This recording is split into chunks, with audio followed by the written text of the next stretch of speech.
again. We're taking a look at the Mars Dota 2 League. It is the CIS qualifiers, and it is, of course, not 2017, but 2018. I'm Lyrical, joined as well by the wonderful Draskyl. My man, how you doing? I'm good. A little bit more awake today. You know, we've adjusted the schedule accordingly to cover these games. Looking forward to it.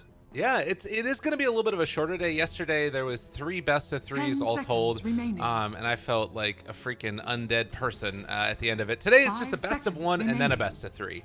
So a little bit of a shorter on the side, but still going to be very, very good stuff. And it's going to be SM versus Gambit. Lower bracket action, elimination, best of 1. Doesn't get more hype than this. Yeah, this is where you pull out all the stops. Whatever, strategy that you've been keeping up your sleeve for a time, this is now that time. If you want to go on, play against Navi, I believe, is what you told me. Yeah. They're going to be playing against, if they win this one, you need to get to that match first. So this is all out.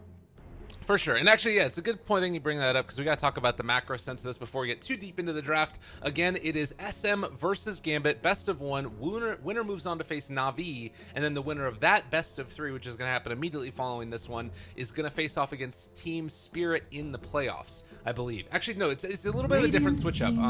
I said that wrong before. They're going to play the other person from the other team, and then you get a first round bye if you're in the upper bracket.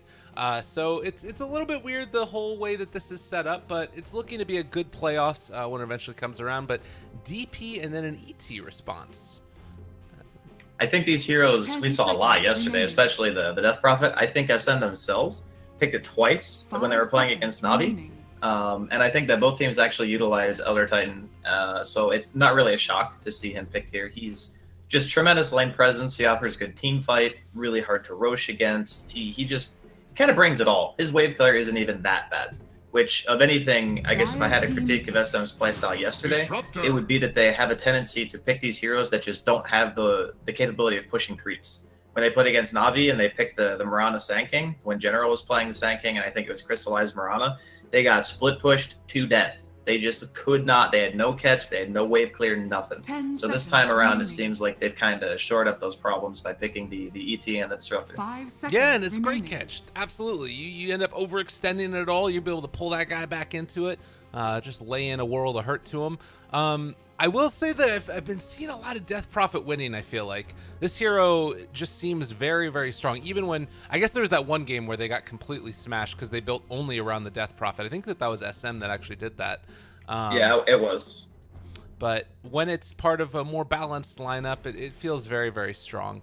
But again, like you were saying, no slouch there. The team fight, the extra auras might help if the SM's team goes towards more bursty things as well.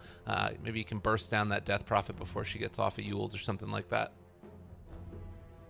I do like it when there's like another hero on the team besides the DP that can do some heavy lifting. I enjoy Tiny, especially heroes like that. I mean, we don't know if it's going to be offlane or not. We've been seeing a lot of it in the position 3, but just having someone else who can help hit towers in the downtime doesn't hurt you as bad for when you pop that exorcism and you just don't get anything. We saw that so many times when SM were playing against Navi the other day.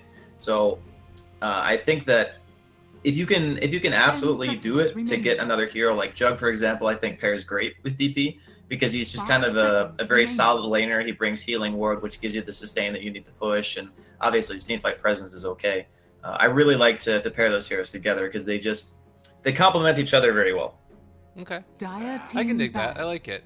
I was going to mention, I feel like Tiny's kind of an interesting one too in response to the ET, because I feel like he's kind of balanced around getting armor from his ultimate, which is plus armor, and therefore he's like survivable through that. So the ET aura ends up like not really mattering that much, and then there's like the magic damage component, but also Tiny has like a magic resistance talent at 10 if you want to take that one.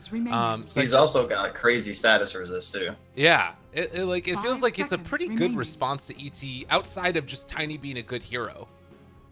Oh, I absolutely agree. I think Tiny he's, in my opinion, definitely first to worthy if you have a Tiny player. And he's one of those heroes that at face value you think, okay, yeah, you just combo people. But it's a little bit more complicated than that. A good Tiny player versus a bad one, you're definitely going to notice. So I do think that it's nice to pick it in the opening because, again, it does have that flexibility of either being a safe lane or off lane. I'm leaning more towards the latter in this case just because they haven't really seen the core matchups yet. And besides the Death Prophet, who lanes, I would say, pretty alright against most heroes, it's kind of silly to open up and just show your cores immediately.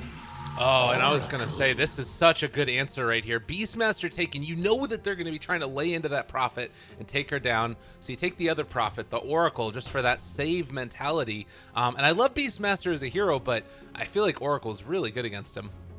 He's amazing against Beast, because not only does False Promise essentially prevent the damage that the Disruptor and the ET are going to be putting on the Death Prophet in the first place by just hitting one button, you also get the Strong Dispel. And you get the ability to get the Death Prophet out of danger. So instead of just eating a Roar, and for example, if you had like a Dazzle and you grave him, sure, you're going to keep him alive for like 5 seconds, but you're not getting him in a better position. He's still just stuck there. Yeah. But when you pop the False Promise after the Roar, you can reposition, you can Euls yourself with the Siphons, and just you pretty much heal back to full.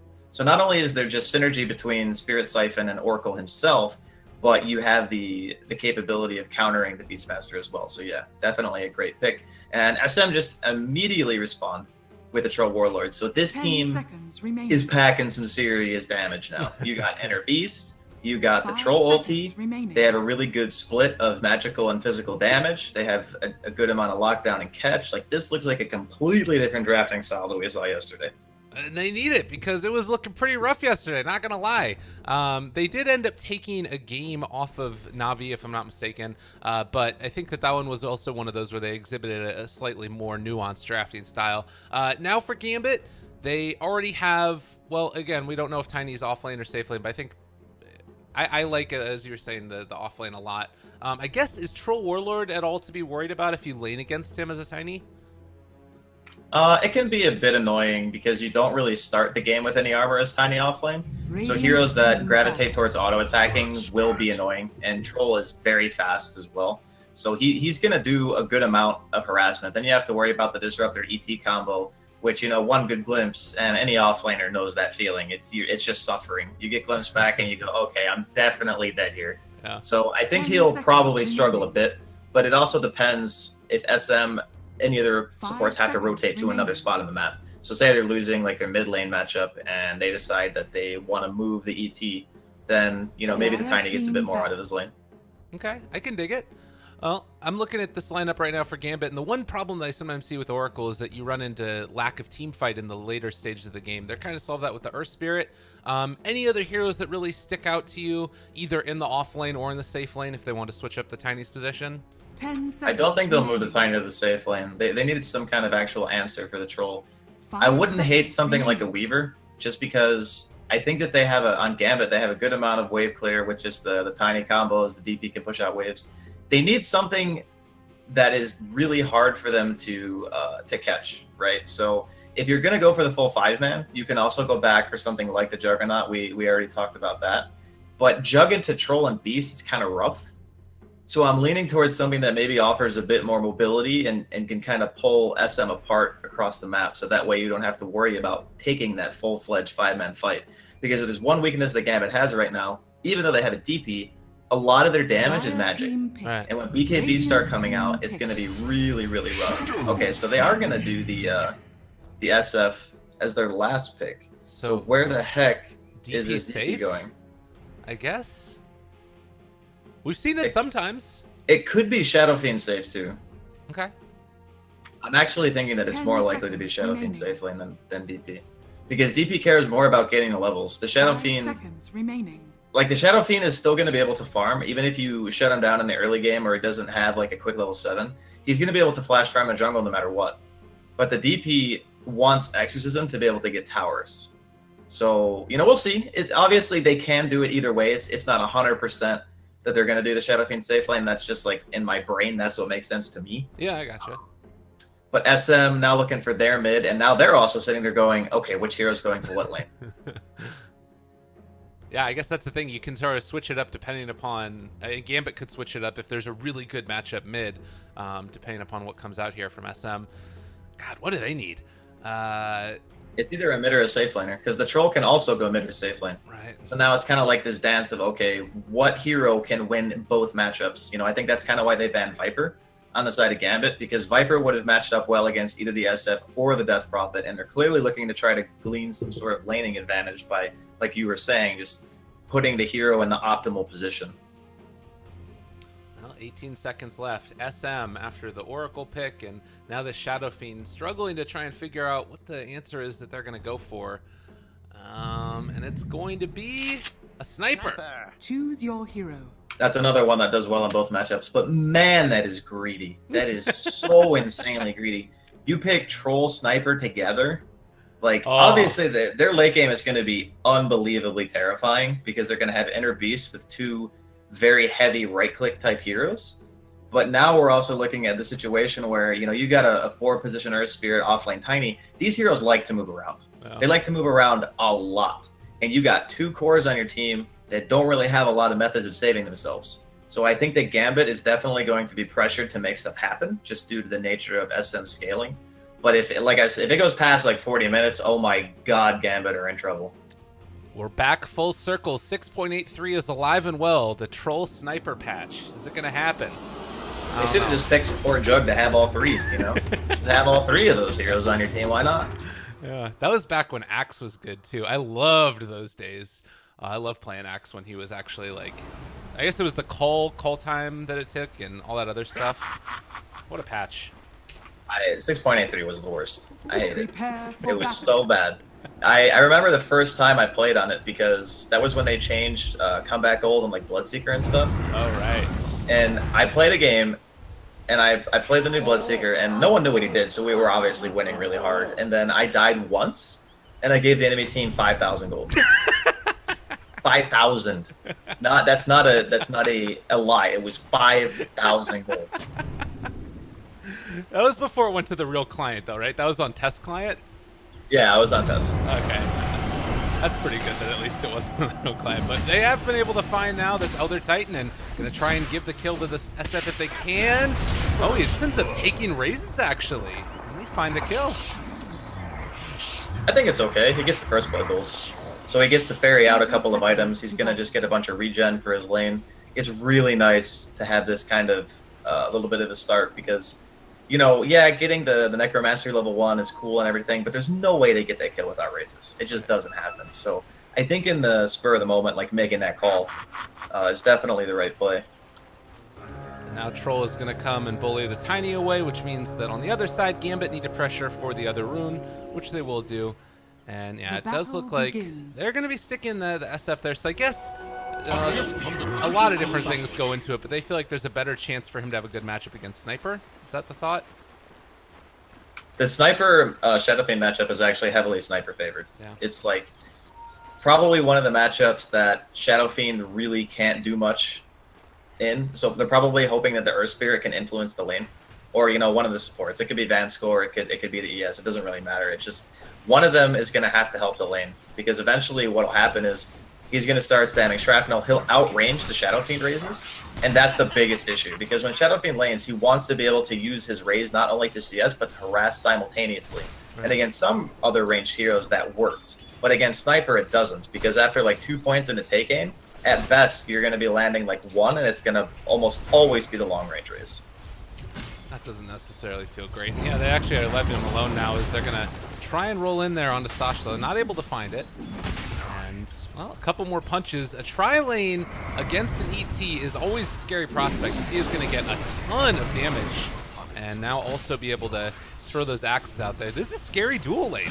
Radiant's middle tower. Yeah, these 2 heroes can almost certainly get a kill. If one of the 2 supports, or even the DP for that matter, get out of position, it can be just a death straight up. Well, we'll have to watch for that one. Of course, this does mean that it's Tiny alone against Disruptor and Troll. I wouldn't have minded maybe even seeing them like bring one other hero down here and just try and see what they can do against the Troll, but I guess that might be a bit too scary. But they're going to even get in the off-lane pull here. Things going very well so far for SM in this lane. But how do you feel about the other ones? I think that Cheshire Cat's probably going to be feeling okay down here. Like, he might die, but, you know, that's just the off-lane life. You die every once in a while, and then you just... I mean, that one kind of hurts, actually, because he did use his TP. That one's kind of brutal, but he'll get EXP, eventually he'll get his soul ring, and then he'll just farm. So during the mid game, looking to see him kill a lot of these squishy heroes like Sniper, Troll, and Disruptor. Pretty low amount of base health value, so I'm assuming he's going to have a pretty good game. All right. Just needs to get through that initial frustration of a Disruptor. They're going to get big done here too. Top lane, he just got bopped, yeah. He was mid-roll, and he got stomped out of it, so just a really easy kill. Yeah. And now they're even going to pull this creep wave over to the hard camp, so they're going to try and get both of them. Oh my god, ET's going to get so much damage. I guess they didn't hit any heroes, but still, they are farming up the camp, they're farming up the lane creeps. They are having a whale of a time. Yeah, in this early laning phase, the Shadow Fiend is actually doing a really good job. He's outplaying the Sniper pretty hard. Just, I think the early First Blood actually helped him a tremendous amount, because normally you just walk the lane with like 2 full tangos, and that's it. And a Fairy Fire, obviously, because you start with like the Wraith Band Branch Fairy Fire combo. But now he has a full Sav, and he has tangos on top of that, so you can't really do what the Sniper really wants, which is just spam harass, because that's how you get the lane advantage. And now, because the SF has souls, this Sniper is kind of in a rough position. He needs levels right now. Yeah, he's almost full level behind the SF there. The creep wave coming in, it's going to be a little bit different, but now Vanscore is going to go forward and try and punish this, but the Shrapnel already down and SF too far away. They were not able to get it, but they will still try and dominate the lane a little bit.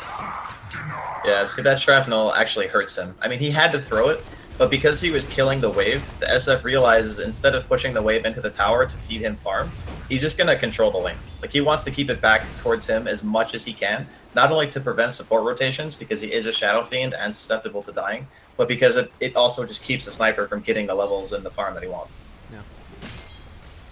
On the continued pulls off to the side here, this is not the greatest right now for this Death Prophet. She's still, like, about even on farm with the Beastmaster, but you'll be ahead if you're a safe lane here. The rotation in towards mid. They're trying to find the glimpse, and they are able to pull him back in here now, but turn around the stomp. It's going to be a lot of damage. Raise 1, raise 2.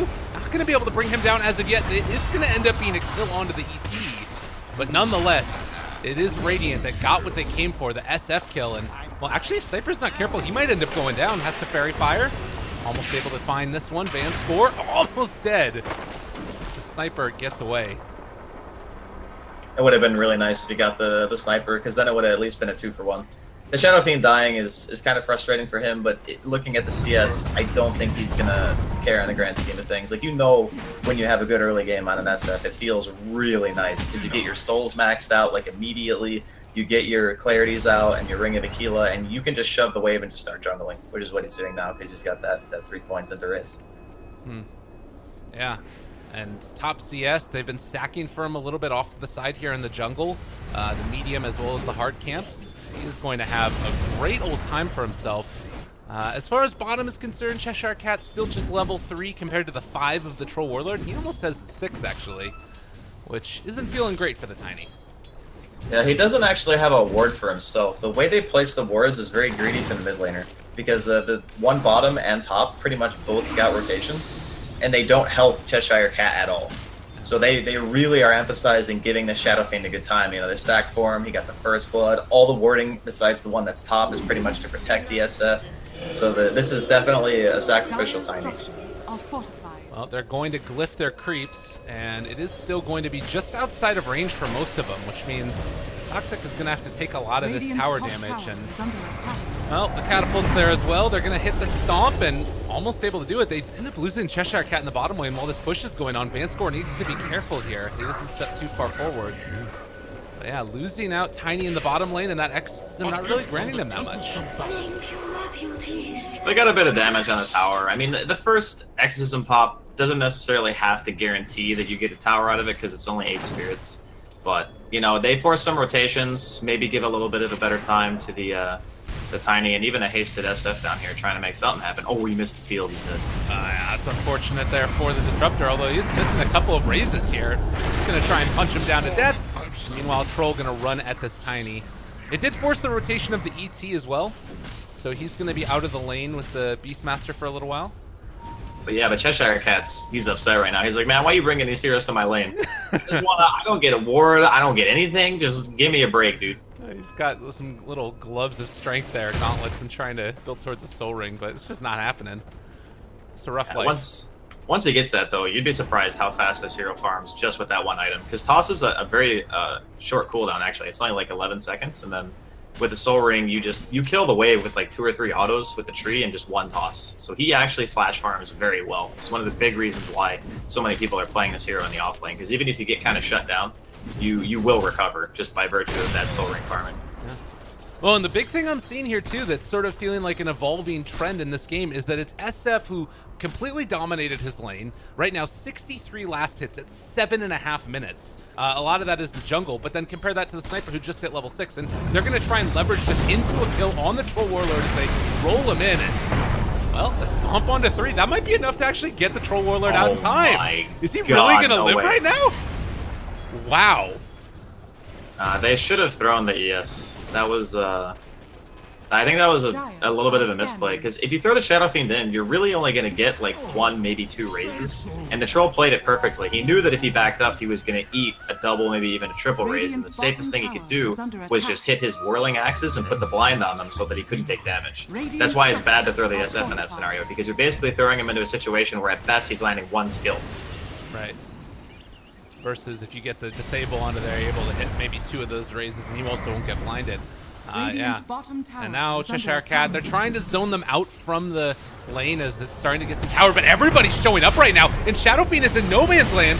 Are they actually going to be able to keep him alive? Instead, they're going further forward and trying to take down the sniper. He is going to fall, but so too might the Shadow Fiend. Requiem Soul's not going to come out in time. He just ends up passing the Death Requiem as Cheshire Cat getting ran down here as well by the Troll. No bash that time for him, but with the TP away, it does not happen. Double for Troll. Radiant's bottom tower is under attack. That was so aggressive, though, from Gambit. Like, I don't think they need to be playing this aggressive, but in their minds, they're most likely thinking, okay, this is a Troll sniper lineup. We need to be doing stuff. Like, we need to be getting kills, you know, pop our ghosts on Daxig, try to get some damage on the off lane tier 1.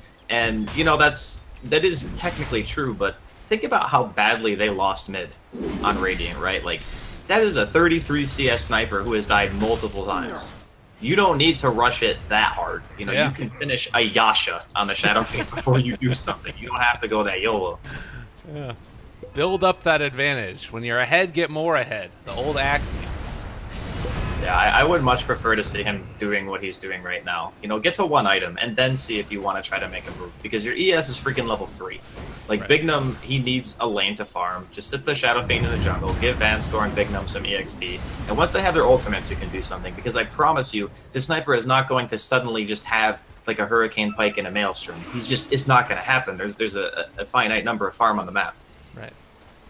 And he's being bullied out of a lot of it. This is going to be a big rotation, though, as they have the Beastmaster heading over towards mid. God, you don't want to go for that kill, though. Yeah, they're going to look for more in the jungle. They don't have level 6 on the Disruptor, though, which might make this a little bit harder to do. They do have Earth Splitter. Shadow Fiend is here, but so too is Bignum, and now this could be a little bit tough. All of them are in the area. They did just pop the shrines. There won't be any extra healing coming out, but this feels like it's a tough kill, and they're kind of in no man's land now as well. They're going to roll forward for this one, trying to find it. The spell, they're going to roar the Shadow Fiend. Still a stun comes out, though, as Vanscore is going to try and chase them down. There's the root. Cheshire Cat. This has gone terribly wrong for the Radiant team. And they actually pop the Requiem. Doesn't hit onto anybody. So they're going to try and run down the sniper now. 1 raise. Do have a second and a second, as well as a Boulder Smash, which the sniper is going to dodge. But I do believe that he is still going to get ran down and killed off as, well, maybe. Bignum, he's actually not going to be able to find anything. Roll? All right, there we go. That's the finish. That was a good one. That was a nice roll. Really awkward Requiem, though. I don't know if he was expecting, like, more heroes to be there, or if he thought that they were trying to, like, TP and Fog or whatever, but yeah. Like, his laning phase was real good. Like, he CS'd and did everything, like, fairly well, but so far, like, his fighting has been strange. So this is one thing I wanted to ask you about. If you look at the gold bounty on that, Bignum got a solo kill on the sniper, and he got 466 gold, even though they're, like, behind. Yeah, but the sniper is still, like, 3rd highest net worth on his team, I guess. So, yeah. I mean, the math, I'm not a math guy, first off. Like, it's, you know, it's not always one of those things where you look at it and you say, okay, it's supposed to give me net worth based on the hero's actual net worth.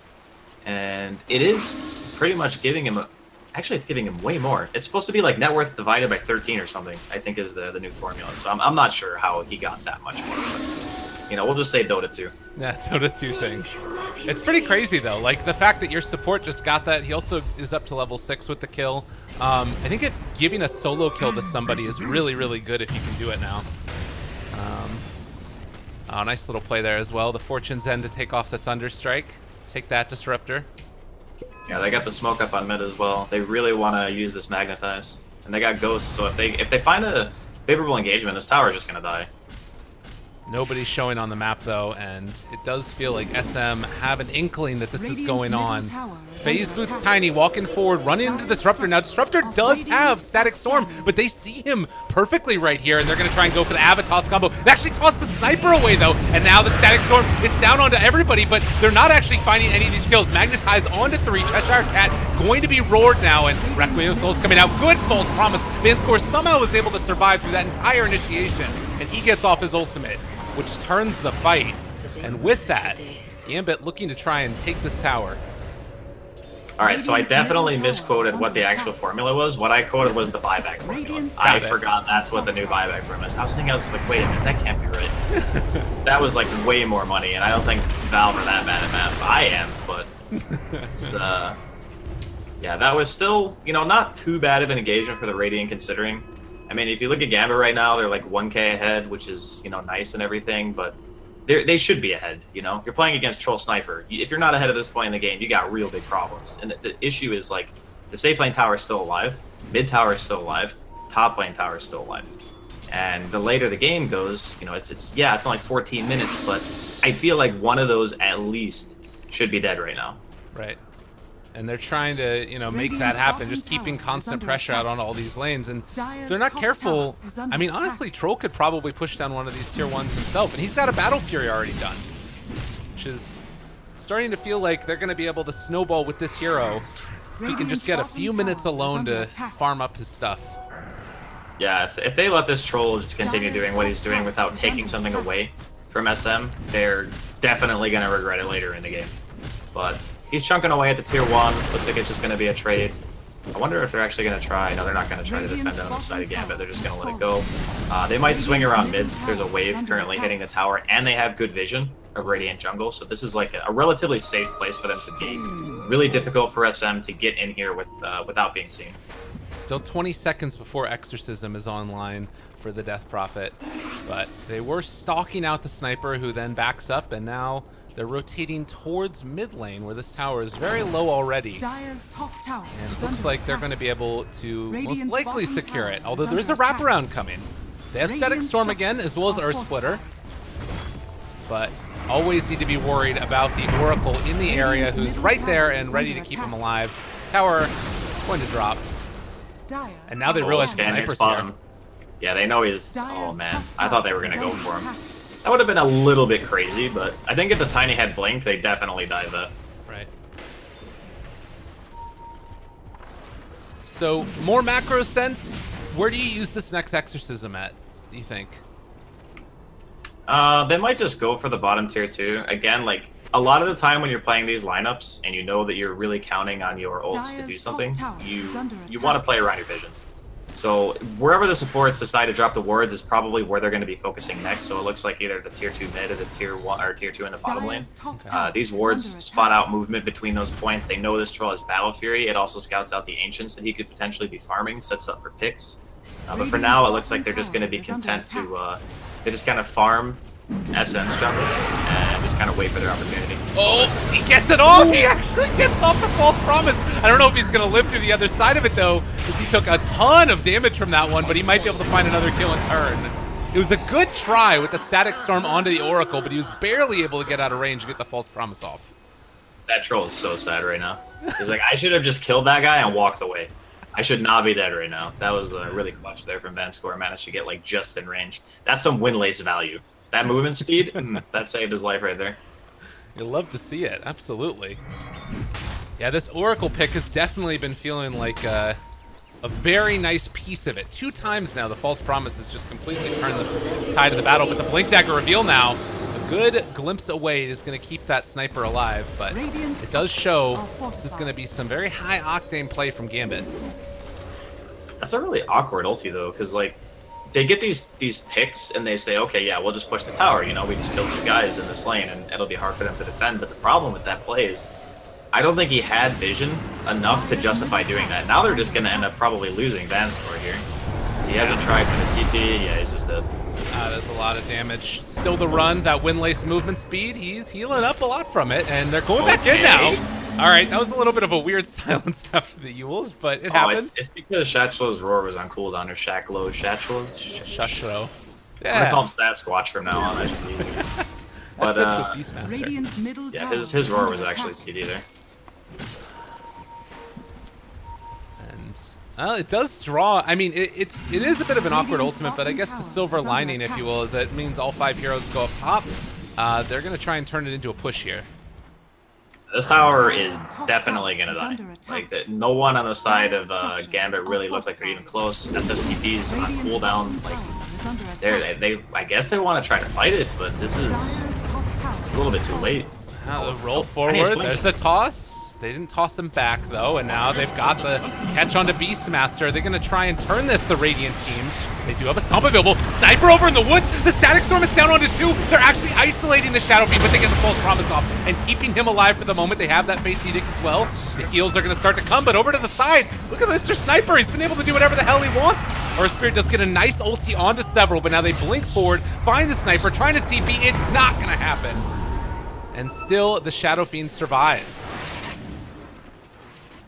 That was a really nice ult again by Vanscore. His positioning has been, like, perfect. He was sitting in the tree line below the lane, whereas the sniper was basically on the opposite side. He was above the lane sitting in the trees, so 2 people just giving him the grassy knoll during that fight, and, I mean, I still think that favors SM, to be honest. Like, they get the tier 2, they force Cheshire Cat to TP away from bottom to take the team fight, and they can get a couple of kills, yeah, but that ain't cutting it right now. Like, you need to be doing a lot more. And you've talked about the sort of looming threat throughout this game of Troll Sniper late game with, honestly, Beastmaster too. You get towards like some of those later talents, it becomes a real danger, and also just items in general. He's going for a Shadow Blade next. Yeah, it's going to be tricky.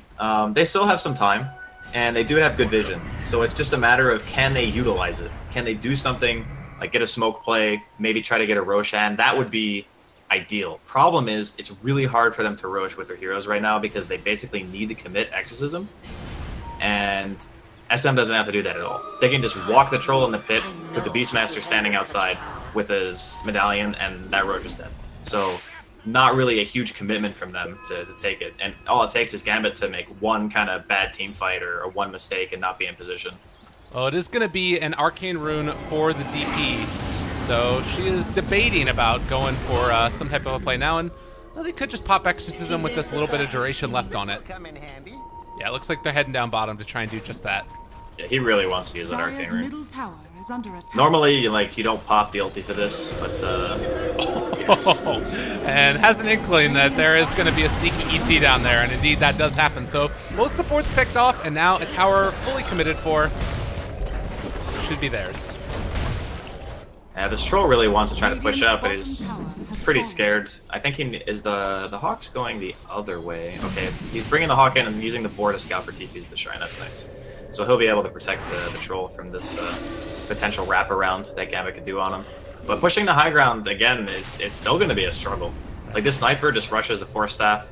We saw, I think, Dendy play sniper yesterday, pretty much did the same thing. It's one of those items where if you don't have it on sniper, you just feel incredibly vulnerable. And no matter how much you want to do damage, you ain't going to do damage if you're dead. Yeah. So Force Staff, definitely the right choice here.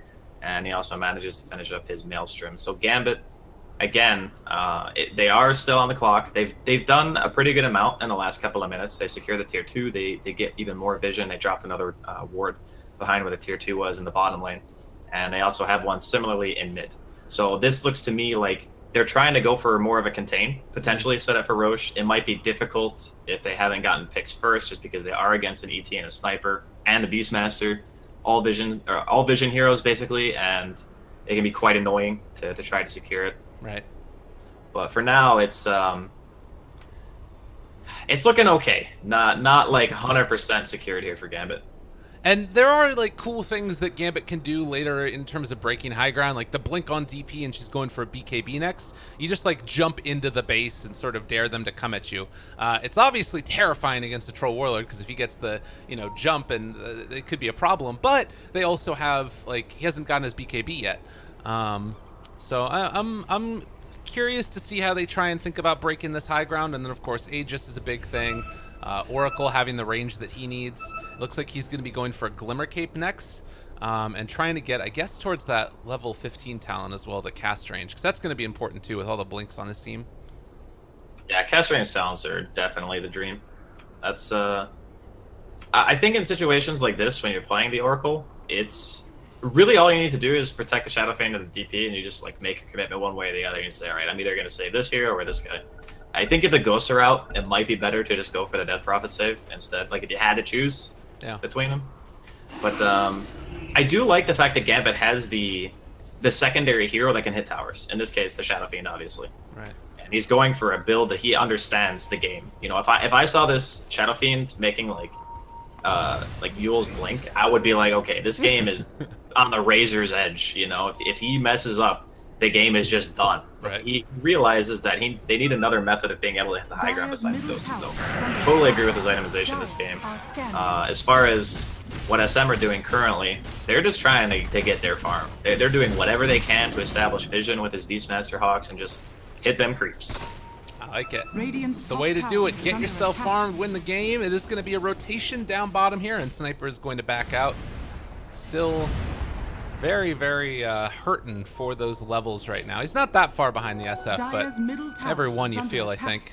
And the other thing that we haven't really talked about a ton is going to be like Fate's Edict, as this gets leveled up too for Vanscore, getting that cooldown reduced. It's so good against Troll Warlord before his BKB comes out. Yeah, that's another thing too to note is like even though they do have the better late game on SM, once that troll gets okay, he actually just did finish BKB. So even now, they could potentially win a team fight. Yeah. That's terrifying. Yeah. See Cheshire Cat there, the Hawk scouting. The Beastmaster gives up pursuit. Doesn't want to go any further forward, and it looks like Cheshire Cat doesn't have a TP, so he's just going to run back and maybe try and group up with his team afterwards. Yeah, you roar a tiny, it's gonna last for less than 2 seconds. you can't roar that hero unless you have like people immediately there to deal damage to him. Right. It's a really, really strong hero against teams that pretty much need the stun to get kills. Because at level 16, you just have like innately half status reduction, and you have a magic resist talent on top of that. It's crazy. Yeah. Very, very good stuff. Well, they are gonna pop Exorcism, but this is scouted out by that little Hawk. Which now goes down. They realize what's happening. So Gambit need to be careful as they do have the ET ready to come and contest. Bottom lane's going to be pushed in by the Troll as well as the Beastmaster. And now, looking for more, Cheshire Cat is off to the side. He's going to jump forward. Avalanche hits onto one. The roll forward a little bit off the mark. And, well, they actually end up getting the kill on the Radiant team. Okay, that's a little nice gift for themselves. Bottom lane does end up going down that tower, but they're diving forward for more here, and Gambit. They can't do this. They have to back. Like, this Troll Beast is going to annihilate their buildings. They need to react to this. Yeah, okay, this is the correct move. Like, you can't dive for a support hero when there's a farm Troll Warlord and a Beastmaster hitting tier 2s. And this Hawk making all the difference in the world, too. They spotted out all those TPs coming in, and now they're going to have to take it down here. So they do end up being able to get away with that one. Still, Tower for Roche. I take that if I'm Dire. I mean, they got the Roshan kill, so I think that Radiant getting the Roshan kill is definitely some salt in the wound there. It's still like one of those situations where all it takes is one big mistake, and that's all you get. Like right. That's going to be the stage in the game where the sniper gets to his next item. He's got 2,200 gold right now. He's probably going to see the Shadow Fiend's itemization and think, okay, do I want to go all in for the MKB, or maybe I want to play it a bit safer because I know we have the late game. We just have to be able to defend our high ground. And then for Troll, it's like killing him is going to be hard in of itself just because he has BKB. Right. Yeah, it needed to be a lot of kiting ability going on from Team Gambit during the duration of that, but I don't know if that's really all that possible anyways. It's going to be a Shadow Blade picked up for the sniper, actually. I don't mind it. It's more positioning. Like, sniper is very much about where you're standing in the team fight, and Shadow Blade and Force Staff just allow you to get around the fight a little bit easier. And plus, it is a mobility item. It does give you a fair amount of damage and attack speed. But most importantly, it also allows you to potentially bypass wards, too. And I think a lot of people forget that. When you assume that someone's going to have vision somewhere, you just Shadow Blade past it, and then, unless they have a sentry, they're not going to know. Speaking of Shadow Blade, Sashla moving forward does find Bignum, but that sentry ward down keeps him alive. So heads up play there, just now dropping that one. They had an inkling that people were in the area, so they... Like, that spot where the sentries drop, there's actually a lot of teams who enjoy placing obs near this area, too. Because a lot of the time, when you gank a side lane, you're not really going directly to the lane, you're just sitting in the trees, right? Yeah. So if you have the obs in the trees instead of in the lane, it's going to see the hero that's, like, breaking a smoke or whatever to try to kill you and stuff like that. So I see a lot of skirmishes around those areas. Gotcha. Shadow Fiend getting close to his level 20 talent, that Shadow Raise damage. As well as the Tiny picking up his level 15. Anything else really to write home about? DP has level 3 ultimate now, which is also fairly significant. But yeah, his fresh BKB and the plate mail is also going to help a ton. Like, against this crazy physical damage, up until the plate mail purchase, he only had 7 armor. Oh, so God. BKB or not, if you get roared and that troll's hitting you, you're gone. Like, you need the DP ulti or the Oracle ulti, or you're just going to explode. Top lane again, Cheshire Cat gonna push this out, but talked about the status resistance. They're not gonna be able to find that roar. And he backs away. Now, was he trying to bait them into something as Bignum is moving in? If he happens to guess, he's gonna roll. Doesn't find anybody though. I think Cheshire Cat wanted them to engage. Like, he was trying to play it passively, like, oh no, I'm in trouble, don't hurt me, and then they realize, why would I ever roar a Tiny? That just sounds so awful. It feels bad, too, when you're playing heroes like Legion, for example. Like, take, you get Aghanims, and it's like 8 seconds duel. But Right. you duel Tiny, and it's like 3.5 seconds. And you go, why did I duel the Tiny? I can't get duel win, it's impossible. Yeah, that sucks. That's the worst feeling. Man, look at Toxic. He's just going in.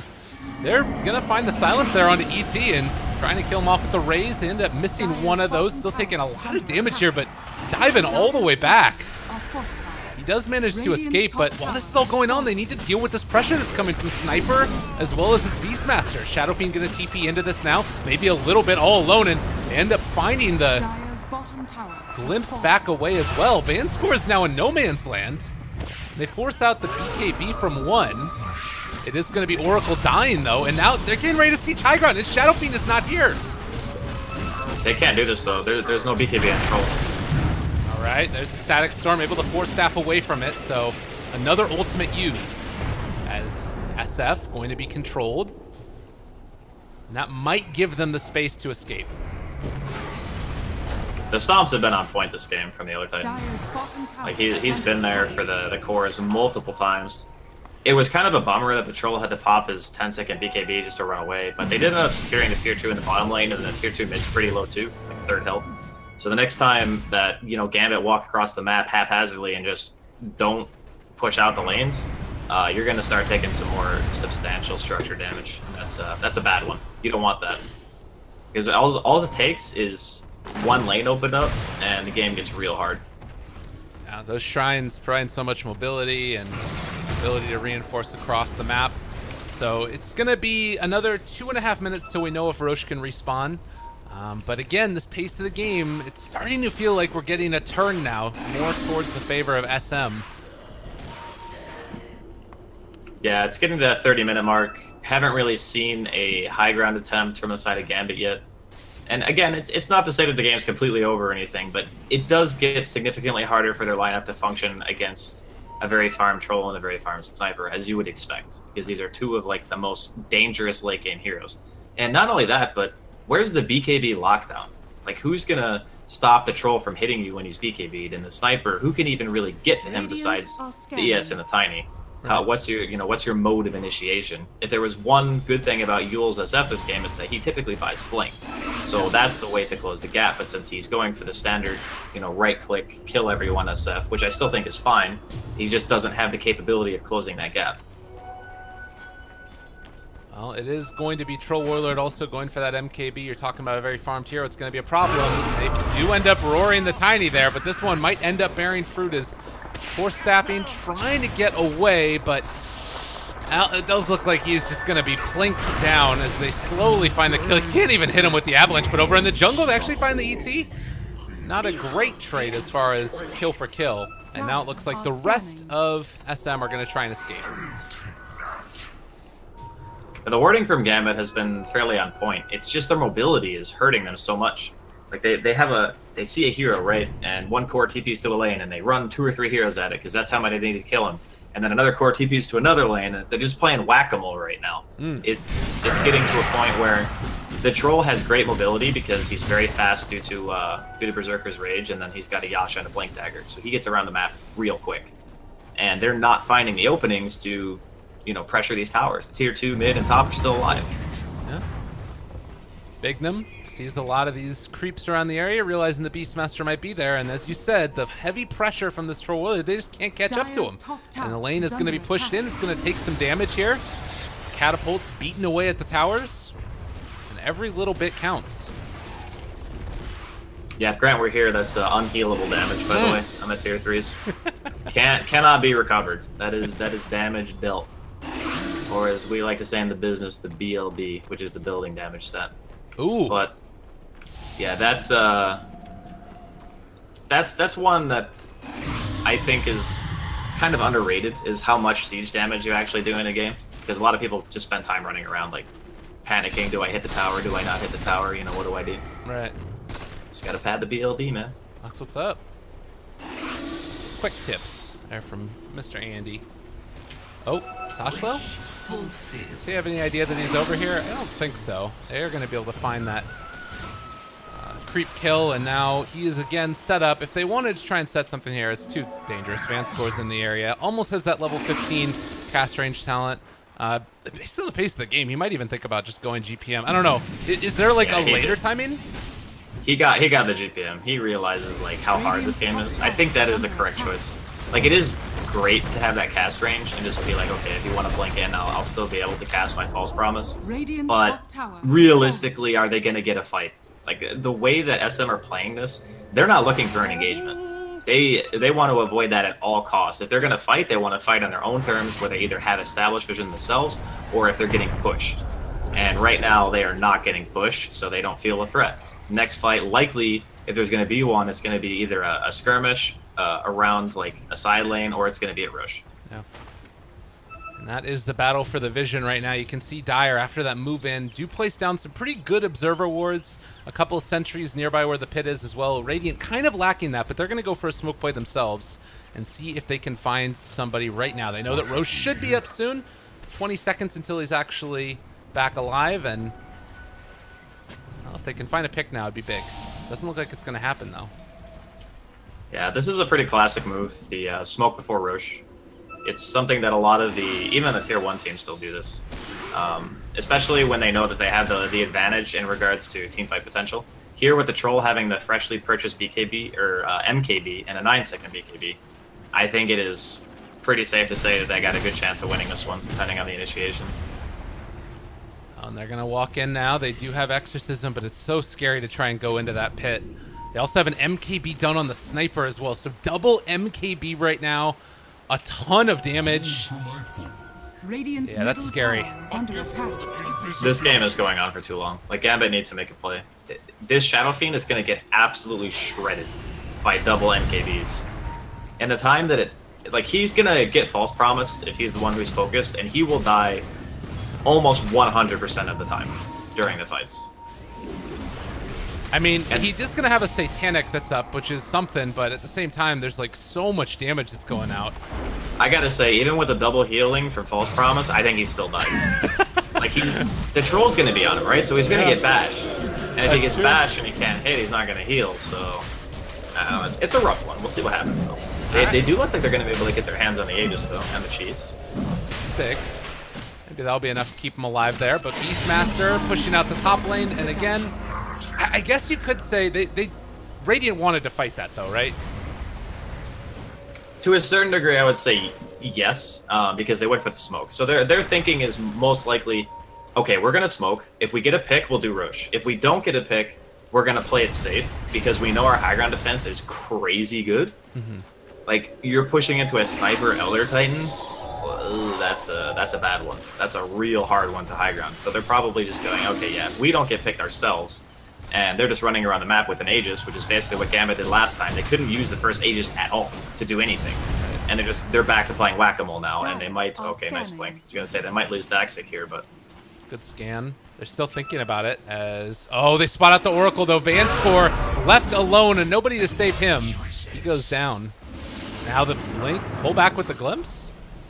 I don't think they can do anything else here. In fact, they're going to try and chase this out, see if they can find Sashlo. BKB TP away. And that does mean that they get away with a little bit of murder. Poor Vanscore, man.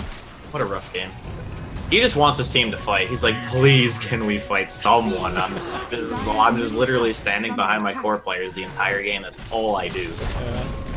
It is a struggle for him.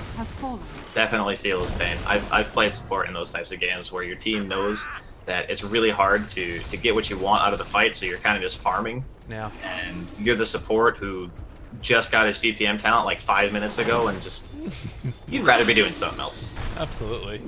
Well, and I guess that, like, you know, as this game goes on, it's going to be harder and harder for him because they've got the vision with the Beastmaster, and then like the Blink Troll able to get on top of them. He just like will explode in a second. Oh god, DP going in right now. This is crazy. She's going to get destroyed if she's not careful. They do have an Avatos combo that can come up for Cheshire Cat, but his Blink is getting disabled. They're not able to get within range. A good stun onto 2, but can they make any more of it? There's the BKB Troll turning now onto the DP. She is not going to be able to... Oh, never mind. The cheese the turn. False Promise comes out. They think about the roar. She ends up blinking forward into that roar. And the BKB popped as well for the ET who's trying to walk away. Everybody's got BKBs this game. That was a nice roar, though. The False Promise came in. Maybe he didn't think that he was going to pop the cheese, but yeah, they did it basically at the same time, which is a little bit of a waste. If he hadn't used False Promise and they just popped the cheese, they probably would have been able to continue to chase because he could have removed like the roar stun, and then they would have gotten the siphon off maybe and gotten some more kills out of it. But nice disengage from the Radiant team nonetheless. SM still looking pretty much to just hit them creeps. Wondering what the Troll's going to get next. I wonder if he just goes for the bots. And then maybe into a Moon Shard.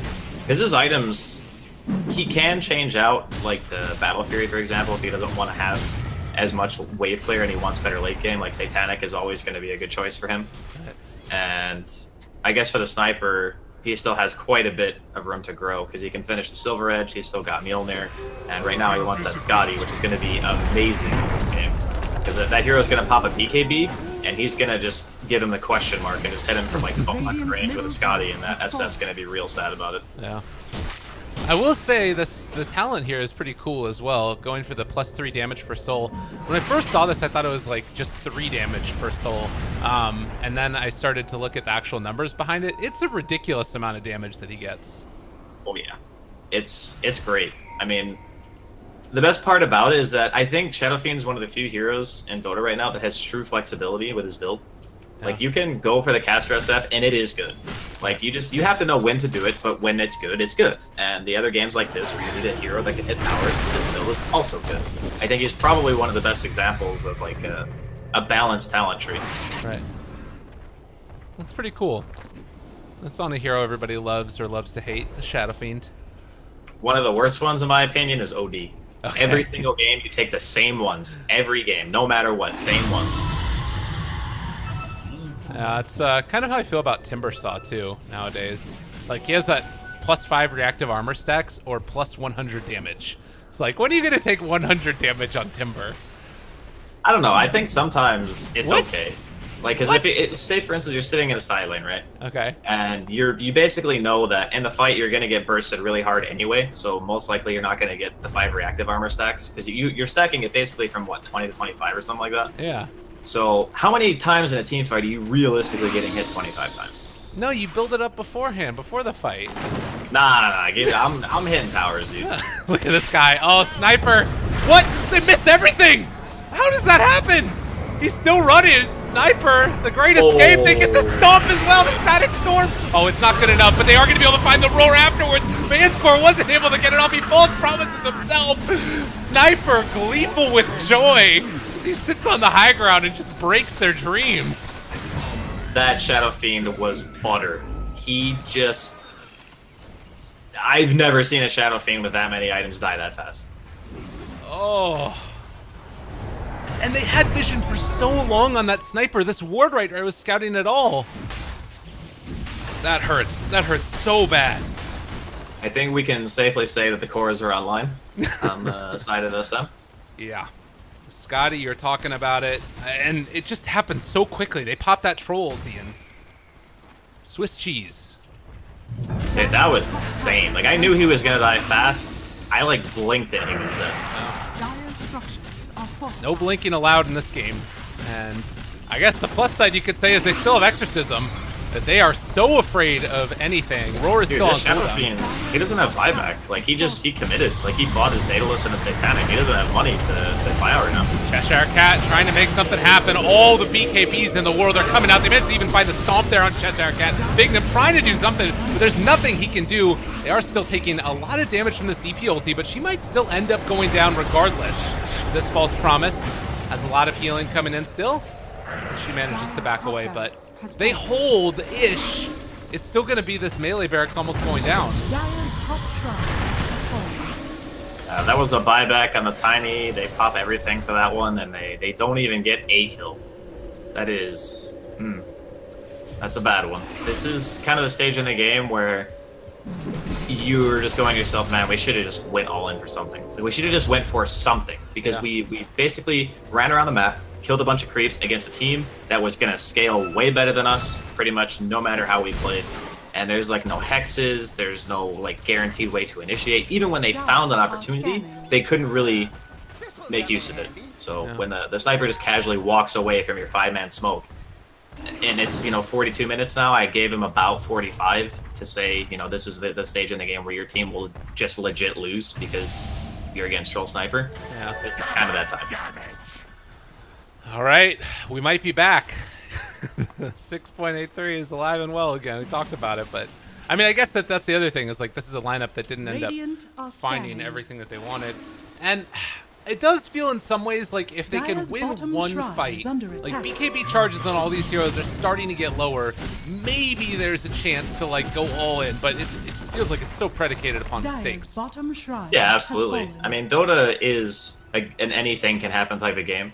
It's just that when you get to this point and Gambit are looking at this game like, oh my god, their late game is so good, they have all these super farmed heroes, you just feel an immense amount of pressure, right? So one mistake, that's all you get. Oh, he wanted to try and stun that troll, but the BKB comes out just in time, and now the roar on the DP. They're going to try and chase this out here, the blink, and there's going to be the glimpse away, and now Gambit can't do anything as everybody gets out. Yeah, they see that the DP commits the ult and they just run. Like, they know they pretty much can't get punished for doing this. Like, running away, forcing Daxik to pop Exorcism. What is the counterplay from Gambit? That's the majority of their team fight that basically just got expended to watch a melee Rax die to a troll. Yeah. That's why this game gets so hard so fast, because once that ulti is no longer like on the table, or you can't make people stay around long enough to fight it, that's when Death Prophet feels like a real bad hero. And I think that's kind of what they're suffering from right now. Like, maybe they wanted the Tiny and the ES to be able to get more, at least probably the ES especially, get more done in the laning phase, because the sniper did have a really bad lane, but it felt to me like Gambit went from like pedal to the metal aggression to no aggression. Right. For like 20, 30 minutes.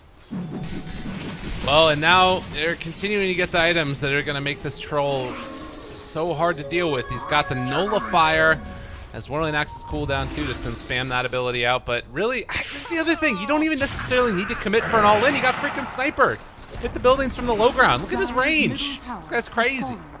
He's not even 25 yet. He'll get the... I wonder if he'll actually get the shrapnel charges. I'm not sure like what the pro sniper meta is, but the 125 attack range is fine. bonkers. There's the stun. They get the roar now, waiting for the save to come from Oracle, and they are going to be able to find it in a second if they want. Still chasing forward for more now as DP turns. But with BKBs used, False Promise used, again, they just back out. Yeah, they just get the melee racks, and Gambit just kind of watch it happen. Game is hard. 25 on DP. I don't know if it really matters. Like the 25 is nice and everything because you get the super movement speed, but I don't see a way for them to start a team fight, barring like a hero getting a blink hex or something. I guess DP is building towards the hex right now. I don't know what he gets rid of. I guess the Yules is probably the one that he just ditches because it's the one that costs the least. Well, not the least, but like it's a utility item that doesn't cost as much as like Shiva's BKB Octane and stuff like that. So it does feel like this Cheshire Cat Tiny too has been. I mean, all the other heroes on his team have been trying to get the farm instead of him. And so he's left with like below the ET now in terms of net worth. ET has a Shiva's Guard, and like his attack speed just feels so slow. Like he's barely a hero. Yeah, I'm kind of disappointed. I really thought he would have a better game. There's really good like blink combo targets on the enemy team, like during the early mid game and stuff. But I guess his laning phase was just too lackluster to really be able to do much. And this Roshan is gone. And it's also a refresher shard rush. Alright, well, they run into everybody and now decide to run away because they cannot do anything right here, really. I guess that they can keep a hero alive with Van Score right behind the SF, and, well, the stun, oh, he misses it, and now the roar, the turn, Static Storm is down, that's going to be a dead Tiny, and meanwhile, they're trying to just man up. We'll see if he's going to be able to live through this. Satanic is pop, Troll keeps on hitting him, a good Fate's Edict. He actually ends up being able to find a kill. Okay, Troll goes down, and SF is back up to full HP. They might be able to turn this here. Do they have enough damage? They're running down the sniper. Lots coming in from the SF. Troll does have buyback, so regardless, it's still going to be a tough one for them as they're trying to bring down that sniper. He gets away on 70 HP. And with the creep wave coming in, they might be able to do something here. Well, the ghosts are going to be down now, and if the Troll buys back, like the big thing there is that the sniper wasn't really able to attack anybody. He had people in his face. He got his Aegis popped like almost immediately. So instead of the Troll and the sniper hitting the Shadow Fiend, it was just one guy. Oh god! Run, kick away, get him out! Oh, they clips him back, and he's in trouble! They have a false promise, but it's not going to be enough. This SF is super done, and the rest of his team just looks in shock as he falls. Yeah, that was one of those fights where you're like, oh my god, we're actually winning a team fight. What the hell is happening? Okay, we killed some heroes, tried to force a buyback. And then you remember that Sniper Hagger on defense is absolutely insane. Especially when it's a 45-minute plus game. And look at his attack range too. He has gotten the talent now.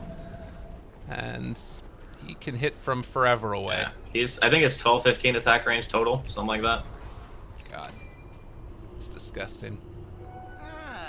That's why it's such a stupid late game hero, is because one of the most important aspects of Dota is positioning. And if you can stand that far away, right, even if you get caught by one of the heroes with initiation like Tiny or whatever, it's no guarantee you're gonna kill him.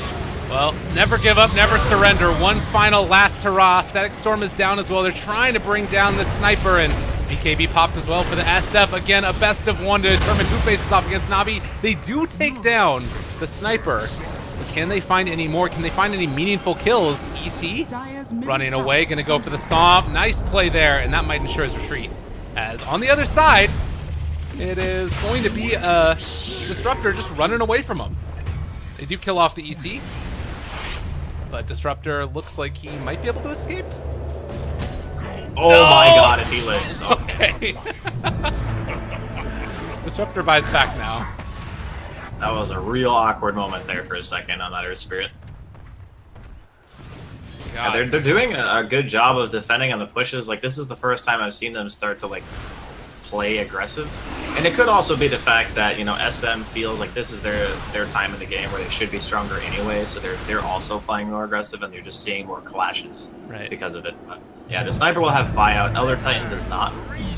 But that's going to be more than enough to force Gambit back. They do not have any intention of making the same mistake as before and just thinking that they can hit that tier 3 with a sniper alive. Maybe buybacking a little bit preemptively there before the full committal comes. But it does mean that, you know, now you've got maybe a little bit of a window here. Talk about that Hex on the Death Prophet. She's just about got enough gold for it and buyback in a couple more minutes here. Yeah, this opens up the opportunity for a Blink Hex into a dead sniper, and that could actually be the end of the game. So we've come like almost to that full circle where, okay, the sniper dies, you force his buyback, and now this is a legitimate opening for Gambit to take the win. Right. If they find him, or they find the Beastmaster even, like that hero is also ridiculously farmed. Anyone at this point is a good pick. So here comes the smoke. Oh, win condition. It is blind on both teams. Neither one of these teams can see each other. Oh, God, and now the pause. All right, they're figuring out what they want to do. I'm sure it's just lag. But we do have this moment. All right, smoke comes out now. You've got False Promise Invisibility as well from Oracle, and he picked up an Aeon Disc, so he's not going to die. How good is this? Both teams smoked. Where's the play that you go for? I think Radiant has the advantage because they have scan. So if Dire had scan and they were expecting to run into someone, what you do is you scan like up the hill. Because most of the time when you're smoking and you're trying to cut across into the jungle, you basically have to go up a ramp. So you choose what ramp you're going to go up, you scan it, and you see if it lights up. If it does, you know someone's there, and you get your vision established beforehand. They also have a Beastmaster, which you can already see the creeps are walking that way. Yep. So obviously no one on the side of Gambit's going to attack him, but I still give a slight edge to Radiant just because of the scan. Well, depends on if they hit it or not, though. They're making this move now. The wrap around the other side, they don't want to walk up that hill like you were talking about, and instead it's going to be SM moving towards mid. They know that they can just go for the high ground, and they're actually going to scan out over to the side there. DD as well for the sniper with his Moon Shard. If they sit on top of this hill and Gambit walk into him, it's going to be so bad. All right, they're thinking about it. On the side of it is ET. Now, they can blow him up, but they don't know where the sniper is, and he's going to get the BKB off. They run away. They end up finding the stomp. The damage coming in from the sniper. He's going to blink away at them. They are trying to control and kill him off, and actually the Ghost, they take down the sniper. Dead for 2 minutes, but they get the roar now onto Tiny. He falls as well. This DP needs to run away. If he gets bashed one time by this troll, it's going to be a huge problem, but they're actually doing enough damage. They're taking down the troll. He's dead for 100 seconds as well. They buy back. Magnetize still going onto all of these heroes. With the DP ulti about to wear off as well. They need to back the roll away. It still might be enough where I think Radiant have it. Man, those ghosts still do a ton of damage. I mean, he doesn't really have like the tankiest troll build in the world, but they just completely shredded him. No buyback on any of the heroes right now on the side of Gambit. It looks like they just want to try to go for the W here. Refresher or Shard picked up right now for the DP. She bought out for that instead of the Hex. So Ghosts are going again. Now can they get it? The Troll, he's got his eyes on the prize, wants to take down the throne. The Ghosts can't get there quick enough. And the push away, they actually kick him away from the base. They take down the Troll, but it's too much. Oh, Slozhniy, the Beastmaster did the damage. And with that, SM take the win. I'm glad this is only a best of one because I don't think my heart can handle 3 of these games. I'm gonna level with you, dude. I'm too old for this. Like, this is like Gambit should win the early game, but then they don't, and then it gets to like this crazy late game situation where they should be pretty much be losing, and they ultimately do fall to the Troll Sniper late game, but they had an opening, you know? They killed the Sniper in the team fight, even barring the DD Rune, they forced the Troll to buy back. Imagine if they just got like one more pick at any stage in the game against a Troll, and he wouldn't have had buyback for the fight. That would have just been game over. Yeah. You know, so even in a situation where on paper, yeah, SM's lineup is supposed to pretty much be able to win due to how hard of a carry potential they truly do have. It was also fortuitous they found a DD, and the DD killed the Shadow Fiend before he was pretty much able to attack a single person. Vanscore was out of range, so he couldn't get False Promise on him. And that's, you know, that's just how the cookie crumbles sometimes. Even if Vanscore got a single spell off on that Shadow Fiend, the fight is completely different. Yeah. And there's also a chance that the game could still be going right now. So that's why we played Dota 2, man. Absolutely. And, you know, I was thinking about, did Vanscore go down in that fight in the middle? I think he did, right? Because he had to have died, yeah. Because otherwise, like, that's another one. If he lives through that fight, then suddenly you have Fate's Edict to stop them from hitting the building, too. Like, all these little things making all the difference in the world. A good game for a best of one, and it does mean that Gambit SM, God, I almost said that wrong, is going to be going on to face off against Na'Vi, a rematch of the previous series where they're able to take one game off of them. What do you expect out of that one? I think that Na'Vi maybe underestimated a tiny bit, and we're doing some experimental stuff. And just, you know, I don't want to call it hubris, but it kind of felt like that, giving the one game away that they did, because it looked a little sloppy to me. And then when they drafted the Sand King Mirana lineup, it really showed that they were kind of like on another level, in my opinion. But we'll see if the, you know, SM learned anything from the experience yesterday. All right, well, ladies and gents, we're going to be back in a few for our second series of the day, best of 3, SM versus Na'Vi. Winner is going to move on into the playoffs. The loser is eliminated from the MDL Major Qualifiers. See you guys in a few for game number 2.